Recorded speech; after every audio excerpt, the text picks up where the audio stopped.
The flowers that weren't for me. It started with flowers. I came home early from work one Thursday, a rare half-day my boss surprised me with after a brutal week. I was excited to finally have dinner with my wife, Julie. I figured I'd pick up Ty on the way and surprise her. But when I walked into her apartment, I saw a fresh bouquet of roses on the kitchen counter. Beautiful, expensive ones, the kind I hadn't bought her in years. They weren't for me. At first, I smiled. Maybe she bought them herself? Or maybe someone at work gave them to her? But as I got closer, I saw the note. Not tucked inside a card, but written casually on the receipt paper from a gas station. Till next time. Last night was perfect. I stood there, holding the receipt, staring at it like my brain had frozen. I reread it 3 times before the weight of it landed in my chest. Julie wasn't home yet. I had about 30 minutes before she usually walked through the door. So I did what any man with a knot in his gut would do, I started looking. I opened drawers. I checked her purse. I scrolled through her tablet, she never logs out of anything. That's when I found the texts. The man's name was Chris. The messages weren't even hidden, dozens of them over the past 3 months. Pictures. Locations. Late night I miss you texts, all while I thought we were fine. My hands were shaking, but I wasn't angry. Not yet. I was in shock. This wasn't just betrayal, it was premeditated. Thought out. Repeated. And I had no idea. Secrets in the cloud. I wanted to believe there was some logical explanation, some insane misunderstanding, but the evidence was brutal in its clarity. Julie had created a second Apple ID. It was linked to an old iPhone she kept in her nightstand for emergencies. I remembered that phone. Thought it was dead. It wasn't. I turned it on, and within seconds, it connected to our Wi-Fi and started syncing. And that's when a flood of photos, messages, and even videos began pouring into the cloud, all automatically backed up, all neatly organized by date. The first image hit like a hammer. Julie, in the mirror, wearing the black lace lingerie I bought for our anniversary. In a hotel room that definitely wasn't ours. In another, she was sitting on someone's lap. His face wasn't always visible, but once, she took a selfie with him sleeping next to her. He had a very distinctive tattoo, a snake wrapped around the microphone. Chris. I remember her mentioning a coworker named Chris last year. Oh, he's just the new guy from marketing. Talks too much. I hadn't heard about him in months. Now he was all over my wife's secret phone. But it got worse. They were voice notes. Her laugh, the same one she used with me, was now echoing in a message she sent him. He still has no idea. It's almost too easy. I sat down on the edge of our bed. My heart felt like it was being compressed in a vice. There was no longer any question. No doubt. No hope. Julie was cheating. And she was enjoying it. But even then, I didn't scream. I didn't cry. I just stared at the wall. Something inside me was unraveling. And something darker was starting to take shape. Her rival, my performance. When Julie walked through the door that evening, I was already sitting at the dining table, Thai food set out neatly, 2 plates, wine poured. She smiled like nothing was wrong. Wow, this looks amazing, she said, dropping her purse on the counter. What's the occasion? Occasion? That word almost made me laugh. Almost. I kept my expression neutral. Just missed you. Thought we could use a night in. She walked over and kissed me. Her lips were warm, familiar. But now they felt like a mask, something false stretched over the face of a stranger. We sat down and ate. I watched her closely. Every giggle, every story about her long day at work, every time she looked down at her phone, it was all performance. But what haunted me most was how effortless it seemed for her. I asked, so, did you get those flowers from someone at the office? She paused for half a second, barely enough to notice, unless you were looking for it. Then smiled, yeah. Marketing team was celebrating a new client. They gave flowers to all the women. She was a good layer. Not perfect, but practiced. I nodded, forcing a smile. Nice of them. We finished dinner. I cleared the plates. She went to take a shower. And when I heard the water running, I opened her purse. The gas station receipt was gone. She had thrown it out. That tiny, crumpled piece of paper had been her only mistake. Everything else, the texts, the fake Apple ID, the burner phone, it was all carefully buried. She was covering her tracks again. But not well enough. Because now I knew.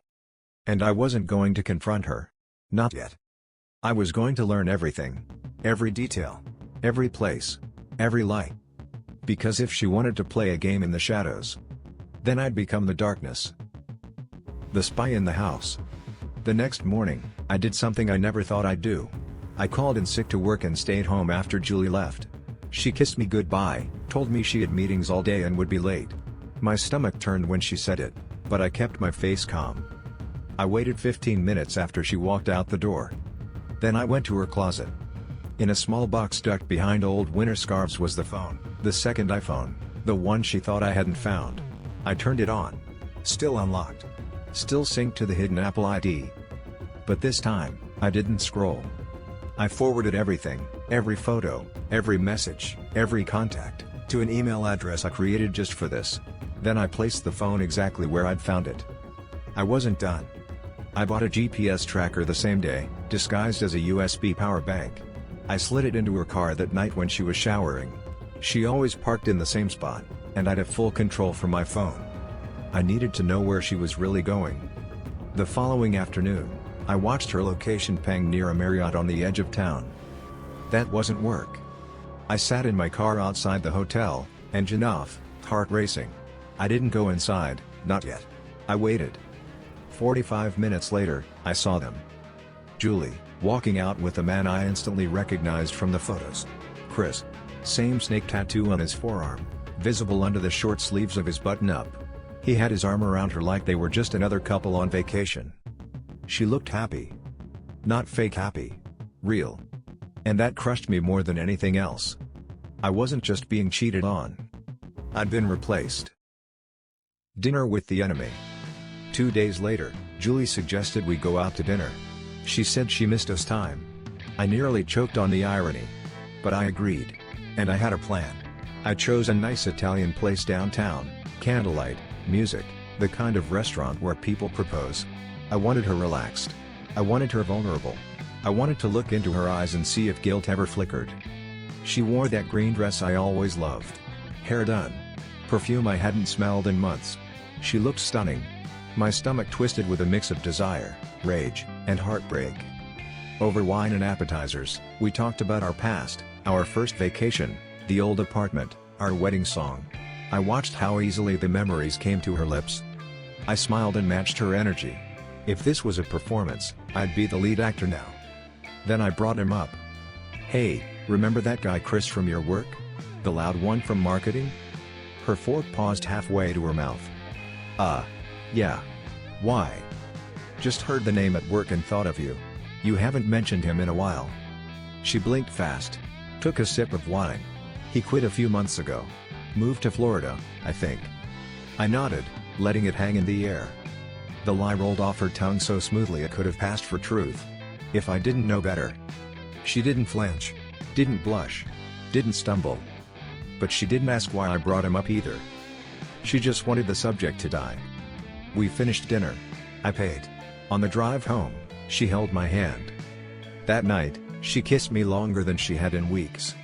And all I could think was, "You're kissing the man who knows." The voice of her lies. After that dinner, something in me snapped. I wasn't satisfied just knowing she was lying. I wanted to feel what she gave him. I needed to understand how far she was willing to go. And what she was willing to say behind my back. So I ordered a small voice-activated recorder. One of those tiny ones that looked like a USB stick. When it arrived, I hid it under the seat of her car. It would pick up any conversation she had inside. The first day, nothing. The second day, gold. I sat on my couch, headphones in, listening to a scratchy recording of Julie and Chris talking in her car. The sound was faint at first, but clear enough once they stopped laughing. Chris, you sure he doesn't suspect anything? Julie, he's clueless. He's been so wrapped up in work, he barely looks at me. I think he still believes I'm some kind of angel. Chris laughed. Then silence. Then kissing. I gripped the headphones so hard I almost snapped the band in two. Julie, you know what's funny? Sometimes I think he'd actually forgive me if he found out. Chris, that's why I can't respect him. I stopped the audio. Bile rose in my throat. It wasn't just that they were sleeping together. It was that they were mocking me. Laughing at how safe I was. How spineless. That's when I realized something. They didn't fear consequences. And that's exactly why they were so reckless. But they were about to learn something about me neither of them saw coming. I wasn't the man she thought I was. Not anymore. Setting the trap. I couldn't sleep that night. Every time I closed my eyes, I saw them, her laugh, his hand on her thigh, their whispers in the car while I waited at home like a fool. But now I wasn't crying or panicking. I was planning. See, I wasn't just going to catch them. I was going to make them confront what they'd done, not with yelling or fists, but with silence, precision, and the weight of their own words. I spent the weekend putting together everything I had. Screenshots of their texts.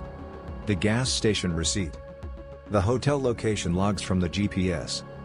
Audio files from the recorder. Photos from the cloud backup. I compiled it all into a clean little digital package. Organized by date. With labels. Then I made 3 USB drives. One for me. One for Julie. And one for Chris's wife. Yeah, turns out he was married too. Her name was Leah. I found her through a shared company photo on LinkedIn. Did a little digging. Got her email. Got her Instagram. Family photos, 2 kids, nice house in the suburbs. She looked kind. Innocent. Just like I used to feel. I drafted a simple message. I think you deserve to know who your husband's been spending his afternoons with. Everything you need is on this drive. No threats. No drama. Just the truth. I printed a label with her name, sealed it in a padded envelope, and drove across town that night. Slipped it into her mailbox like a ghost. Then I went home and stared at the ceiling until sunrise. It was done. The match was lit. Now I just had to wait for the fire to reach them. The collapse begins. It started with a phone call at 6:13 a.m. Julie never gets calls that early. But her phone buzzed violently on the nightstand, waking us both. She grabbed it groggily, squinting at the screen. Then she sat up fast, too fast. "Everything okay?" I asked, playing dumb. She nodded quickly. "Yeah. Wrong number." But she didn't lie well when she was panicking. She rushed into the hallway, whispering. I heard bits and pieces. How did she get it? I don't know what to say. Just stay calm. She was talking to Chris. I didn't move. I let her pace. I let her unravel. She came back 10 minutes later, face pale, hands shaking. She didn't speak. She just climbed back into bed and stared at the ceiling. At 7:02, my phone buzzed. It was an email alert. Leah had replied to the message I sent. "Thank you. I had no idea. I'll handle this." 2 hours later, Chris called Julie again. This time, she took it outside. I followed. I stayed behind the kitchen window, just out of sight. Watched her pacing on the patio in her robe, barefoot, clutching the phone like it was the last life raft on a sinking ship. She was crying now. Not for me. For him. I heard her say, "She knows everything. He must have told her. Or maybe someone else saw us." I'm freaking out. I wanted to laugh. I wanted to scream. But more than anything, I wanted her to keep talking. To keep digging her hole. To realize that the life she built on lies was crumbling, and she had no idea which direction the collapse was coming from. She thought she was in control. But she had no idea the storm wasn't over. It was just beginning. Her confession, too late. By that evening, Julie was a different person. Silent. Jittery. She burned dinner, something she never did. Kept checking her phone, her eyes darting to the screen every few minutes like she expected a bomb to go off. And it did. At 9:26 p.m., there was a knock at our door. She looked at me, frozen. "Expecting someone?" I asked casually. She shook her head, walked slowly to the door. And there stood Leah. Chris's wife. Julie turned white. "Can we talk?"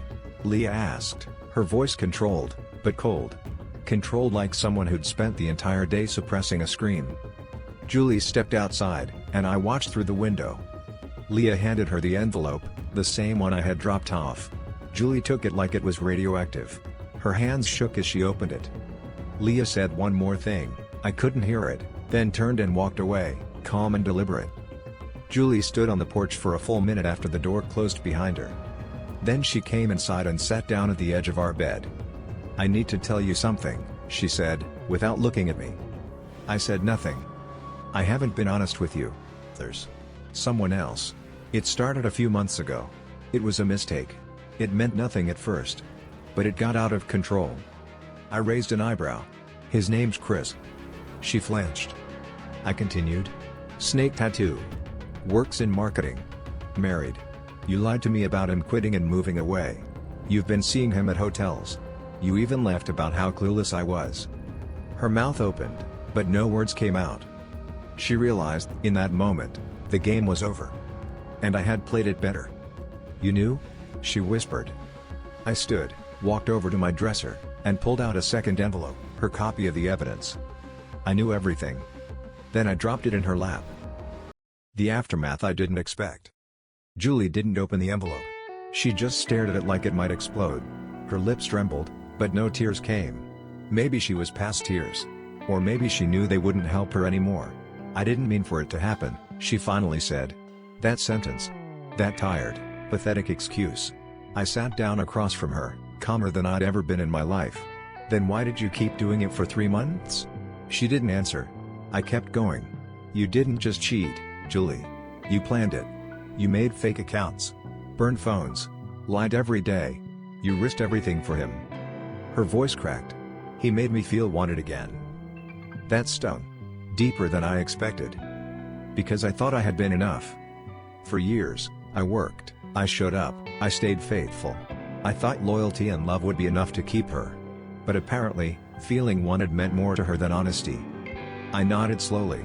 Well, now you're wanted in a different way. You're the woman who helped destroy 2 marriages. She finally broke. Tears poured down her face, but I didn't move to comfort her. She reached for my hand. I pulled it away. Don't, I said. She tried to apologize again. But it didn't matter. There was nothing left to salvage. The damage wasn't just emotional, it was surgical. Precise. Final. I stood and walked toward the door. She looked up, panicked. Where are you going? To clear my head. And when I come back, you won't be here. Her mouth opened, but I stopped her with a look. I'm not going to scream. I'm not going to drag this out. I just want peace. And for the first time in weeks, I actually meant it. Closure, cold and clean. Julie was gone by the time I came back. No dramatic goodbye. No final speech. Just silence, and a half-empty closet. She left her ring on the counter, beside the envelope I gave her. Still sealed. Maybe she couldn't face what was inside. Or maybe she already knew it all too well. The apartment was quiet. Still. And for the first time in months, I could breathe. I didn't cry. I didn't drink. I didn't call anyone. I just sat down, opened a blank document on my laptop, and began writing everything. The lies, the proof, the moments that broke me, the way it all unraveled. Not for revenge. Not for pity. For clarity. Sometimes the truth feels heavier than the lie ever did. Over the next few days, I changed the locks. Cancelled our joint accounts. Filed for divorce. I didn't tell her. I didn't need to. The paperwork would find her soon enough. Chris lost everything too. Leah filed for divorce the same week. She messaged me once, thanking me for being brave enough to tell her. I didn't respond. I wasn't a hero. I was just a man who finally stopped looking away. Weeks passed. Friends asked where Julie was. I told them the truth. Some were shocked. Some weren't. Everyone had a theory. But I had something better. Freedom. No more guessing. No more pretending. No more wondering if I was going crazy. I wasn't crazy. I was right. And now, I'm rebuilding, not bitter, not broken, just awake.